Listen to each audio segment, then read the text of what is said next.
ఇక సోషల్ మీడియాలో ఈ మధ్య కాలంలో ఎక్కువగానే మనం వింటున్న ముచ్చట ఏందయ్యా అనంటే దరిద్రపు కొట్టు దౌర్భాగ్యపు పనికి మాలిన బద్మాష్ అయినటువంటి బెట్టింగ్ యాప్ల ముచ్చట. అంతే కదా. దీని మీద ఎంతమంది పానాలను కోల్పోయారు. వాళ్ళని అట్లా పానాలు కోల్పోవడానికి కారణమైనటువంటి ఇన్ఫ్లుయెన్సర్ల మీద ఎన్నో కేసులు నమోదైనాయి. కొంతమంది పరారులు ఉన్నారు, కొంతమంది బహిరంగంగానే తనుకొని తిట్టుకొని గుద్దుకునే కాడికి వచ్చి ఎవరి సోషల్ మీడియాలో వాళ్ళు పోస్టులు పెడుతున్నారు. కాకపోతే ఇదంతా ఒక లెక్కనుంటే ఇప్పుడు ఒక కొత్త వార్త వచ్చింది బెట్టింగ్ యాప్ల గురించి అని.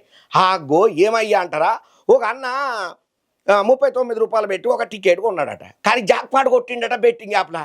మరి ఇది నిజమా అబద్ధమా ఫ్రాడా పేకా ఎవరికి అర్థం కాక జుట్టు విక్కుంటున్నారట. ఈ మధ్యకాలంలో మనం ఎక్కువకెక్కువ ఇంటున్నటువంటి దరిద్రపు కొట్టు మాట ఏదన్నా ఉన్నదానయ్యానంటే గాదే బెట్టింగ్ ముచ్చట. అదే ఎందుకయ్యా ఏమో తెలియదు, కానీ దీని మీద ఎంతో మంది పానాలు జీవి తీసుకునేదే కాకుండా దానికి కారణమైనటువంటి ఇన్ఫ్లుయెన్సర్ల మీద కూడా గట్టి ప్రభావమే చూపెట్టిందని చెప్పాలి. ఇంకా దీని మీద ఇప్పటికే ట్రోలింగ్లు మీమ్స్లు గట్టిగానే నడుస్తున్నాయి. రచ్చ అయ్యేది డిబేట్లల్లో మామూలు ముచ్చట కాదు.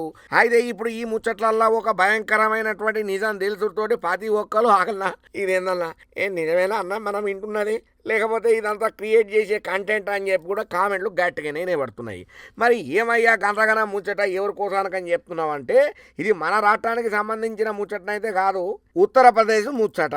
అయితే ఉత్తరప్రదేశ్ కౌశాంబి జిల్లాకు చెందినటువంటి ఓ పిల్లగాడు ఓ బెట్టింగ్ యాప్ల 39 రూపాయలను పెట్టుబడిగా పెట్టి ఇక ఏకంగా 4 కోట్లను గెలుచుకున్నాడన్న న్యూస్ ఏదైతే బయటకు వచ్చిందో ట్రెండింగ్లకు పోయిందయ్యా ముచ్చట.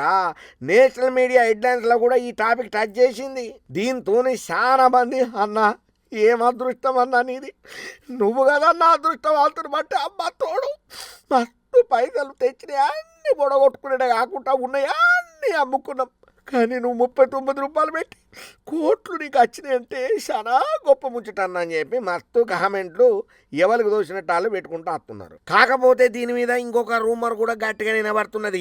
ఈ బెట్టింగ్ అడ్డమైన యాప్లు ఉన్నాయో వీటిని ప్రమోషన్ చేసేటట్టుగా ఇది ఒక కొత్త స్టాంట్ను తీసుకుని వస్తున్నారు.